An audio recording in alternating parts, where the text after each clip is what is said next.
If you could choose any brand new adventure motorcycle on the market right now, what would it be? The reason that I ask is there's just so many incredible motorcycles on the market right now. The choice can be kind of overwhelming. So today I want to break down the 5 key things I wish I knew before I bought my first adventure bike. Hopefully it'll help you choose yours. So first of all, we want to realistically think about the kind of riding that we're going to be doing most of the time. And then we want to select the bike size that's best going to suit the job at hand. A good way to think about the size of bike we want is the number of cylinders that the bike has.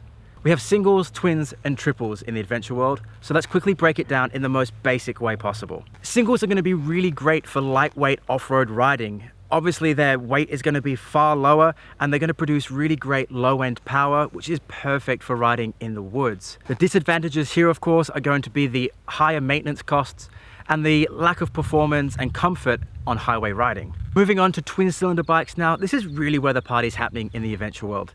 Think of them as the jack of all trades, master of none. They present some really great off-road low-end power, and they also perform well and comfortably at highway speeds and in the twisty bends. Probably not the most exciting engines in either of those different use cases, but they do both really well. Finally, of course, we have Triumph with their triple engines that they're famous for. They produce some really fun character in the mid to high range RPMs. Really fun when you're on the road in the twisties or even out on the open highway. They just rev beautifully and have a great tone to them too. The disadvantage here is going to be that low-end power that just don't perform as well in the off-road typically as the twins and of course the single-cylinder bikes as well. Another disadvantage to look out for with those triples is because of the extra cylinder, we have a less effective mass centralization. You're probably thinking what that means. Now you're going to hear the term mass centralization or even low center of gravity a lot, both from the manufacturers in their marketing and also from lots and lots of bike reviewers online. So it's something you kind of want to become accustomed to.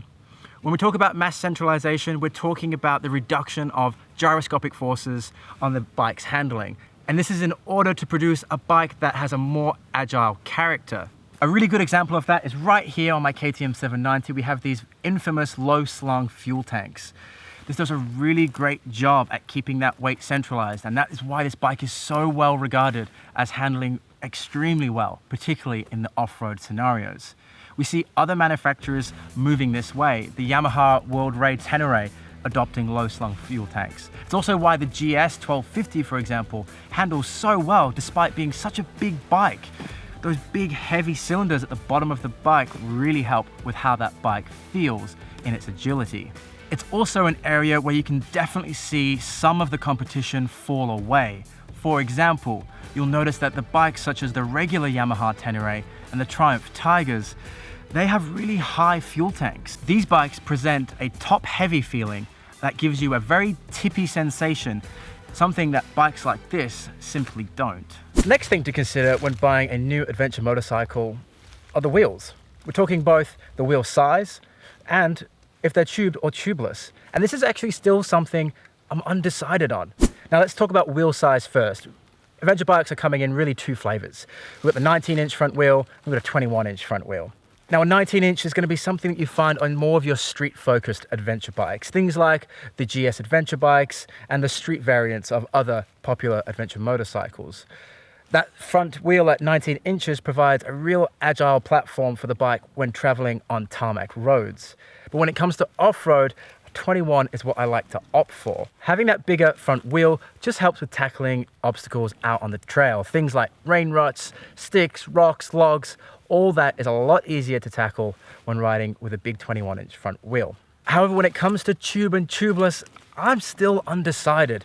Tube tires, of course, present their advantages off-road, allowing you to run lower pressures, increasing your traction out on the trail. They're a bit of a pain in the ass to change when you're out on the trail, having to carry a lot more tools in order to fix a flat. Now, the advantages of tubeless tires, on the other hand, are of course that they're a lot easier to fix a basic puncture when you're out on the trail. A simple plug kit should suffice. Now, the disadvantages of a tubeless tire, however, are that if you do get another kind of puncture, such as a sidewall puncture or a rim dent, it's going to be really difficult to fix that on the trail. And it's something I've ran into actually once on a 790. Another disadvantage of tubeless tires is because of that rim dent possibility, you do have to run higher pressures in order to mitigate that risk. All right, so the next thing that you really want to consider when choosing your next adventure bike are the rider aids and the electronics package that come with it. This is something I didn't really consider before buying my 790 because, well, my ego kind of got in the way. I thought to myself, well,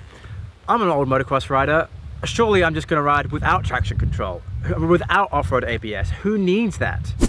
The truth is that those technologies have come a long way and they actually really help your riding, particularly when adventure riding, because we're not trying to race, we're trying to enjoy the adventure. What I really love most about the tech pack on the KTM bikes is their traction control in rally mode. This allows you to select the amount of traction control you want on a scale of 1 to 9, and you can dial it in as you're riding, adjust it as the surfaces demand it. This is really, really fantastic. It's actually really nice to have that little bit of traction control because it stops the bike violently sliding out, particularly in this loose gravel situations. Again, I'm not out here racing. I'm out here to have fun, adventure, and enjoy the scenery. So knowing that my bike isn't going to do anything crazy and I have that electronics package just to keep me in check in case things get too wild is something that is really, really important and something that will help decide future bike choices for me.